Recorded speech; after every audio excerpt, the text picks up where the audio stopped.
కరీంనగర్ జిల్లాను bird flu భయం వణికిస్తోంది. Chicken, గుడ్ల రేట్లు అమాంతం పడిపోతున్నాయి. భయంతో వినియోగదారులు చికెన్ కొనడం లేదు. దీనిపై మరింత సమాచారం మా ప్రతినిధి శ్రీనివాస్ అందిస్తారు.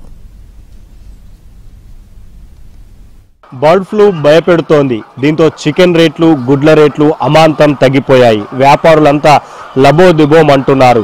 వాస్తవానికి కరీంనగర్ జిల్లా వ్యాప్తంగా ఆ ఎఫెక్ట్ పెద్దగా లేకపోయినప్పటికీ వ్యాపారులు మాత్రం కొంత ఆందోళన చెందుతున్నారు. బర్డ్ ఫ్లూ ఎఫెక్ట్ ఒక చోట మొదలైతే రాష్ట్రం, దేశం అంతా కూడా ఇదే ధోరణి ఉంటుందని వాళ్ళంతా చెప్తున్నారు. ప్రభుత్వం ఆదుకోవాలని వారంతా అంటున్నారు. మనం కరీంనగర్లోని ఒక కోళ్ల ఫామ్లో ఉన్నాము. మనం విజువల్స్లో చూడొచ్చు.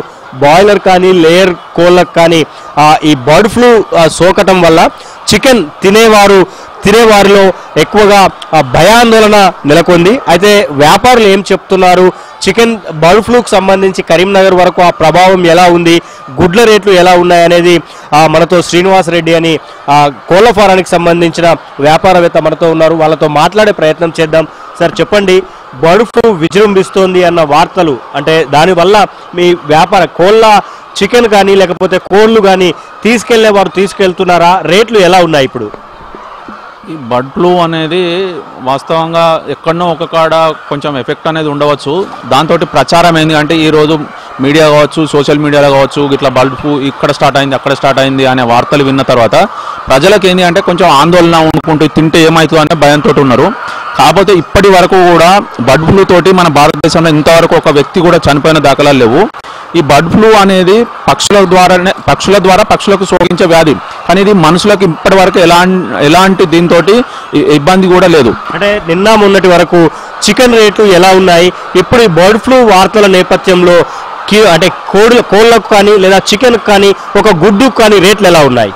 మొన్నటి వరకు 6 రూపాయలు ఉన్న గుడ్డు రేటు ఇప్పుడు 4 రూపాయలకు పడిపోయింది. మొన్నటి వరకు 200 కిలో ఉన్న చికెన్ ఇప్పుడు 100 రూపాయలకు పడిపోయింది. ఇప్పుడు రైతులకు వర్కౌట్ అవుతలేదు. ఇప్పుడు మేమున్నాం, మాకు గుడ్డు రేటు వర్కౌట్ అవుతలేదు కాబట్టి మేము ఒక 3-4 నెలల తర్వాత అమ్మే కోళ్ళు కూడా ఈ రేట్ లేదు కాబట్టి ఇప్పుడే తీసేయాల్సిన పరిస్థితి ఏర్పడుతుంది. దీని ఎఫెక్ట్ ఏంటి అంటే రైతులకు కూడా ఇప్పుడు రైతులు మొక్కజొన్న పండిస్తారు. మేము కోళ్ళు అమ్మడం వల్ల వాళ్ళ మొక్కజొన్న కూడా రేటు పడిపోతుంది. రైతులు పండించే వేస్టేజ్ 80% యూజ్ అయ్యేది మళ్ళీ కోళ్ళకే.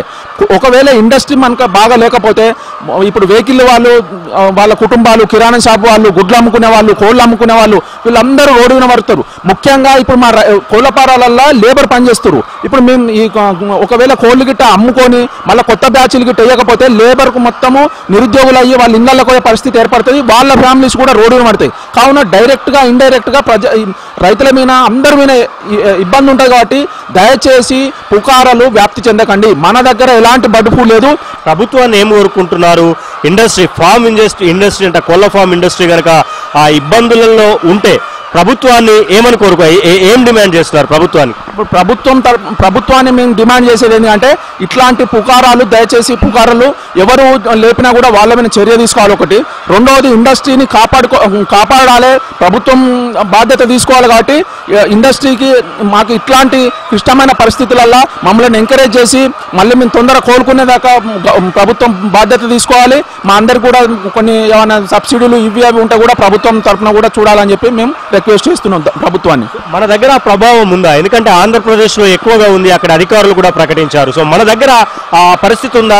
చాలా సరిహద్దుల్లో ఈ వ్యాన్లను, అంటే తెలంగాణకు వచ్చే వ్యాన్లను, ఆ ట్రక్కులను, కంటైనర్లను బ్యాక్ పంపించేస్తున్నారు కదా. యాక్చువల్గా ఎక్కడన్నా వైరస్ సోకిన ప్రదేశంలో అక్కడి కోళ్ళు ఇంకోకాడికి పోవడం వల్ల ఆ వైరస్ వేరే కోళ్ళ విన కూడా పడుతుంది. కాబట్టి ఆ ఉద్దేశంతో ప్రభుత్వం మంచి చర్య తీసుకుంటుంది.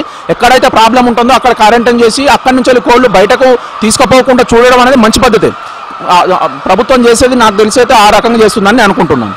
సో మొత్తంగా బర్డ్ ఫ్లూ సోకటం కొంత వ్యాపారులు అయితే తీవ్రంగా నష్టపోయే అవకాశం కనిపిస్తోంది. కానీ తెలంగాణలో ముఖ్యంగా కరీంనగర్లో అలాంటి బర్డ్ ఫ్లూ పరిస్థితి లేదు. ఒక ప్రాంతంలో బర్డ్ ఫ్లూ సోకిన కోళ్ల ప్రాంతంలో అక్కడి నుంచి కోళ్లను ఇంకో చోటుకి తీసుకెళ్లడం వల్ల అక్కడి కోళ్ళకు కూడా ఈ బర్డ్ ఫ్లూ వస్తుందని ఆ చిక్స్ అంటే చిన్న పిల్లలు కూడా అంటే కోడి పిల్లలను తీసుకువెళ్తూ ఉండే క్రమంలో వాటికి బర్డ్ ఫ్లూ సోకితే మిగతా ఫార్మ్స్ లో ఉన్న అన్ని కోళ్లకు కూడా సోకే అవకాశం ఉంటుందని వ్యాపారులు చెప్తున్నారు. వీడియో జర్నలిస్ట్ సంపత్తో శ్రీనివాస్, ABN ఆంధ్రజ్యోతి, కరీంనగర్.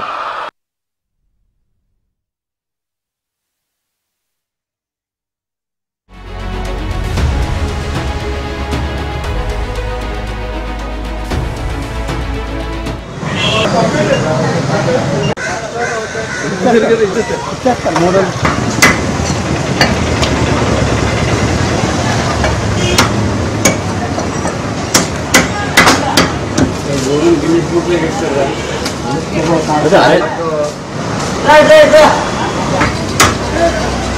फोटो देखो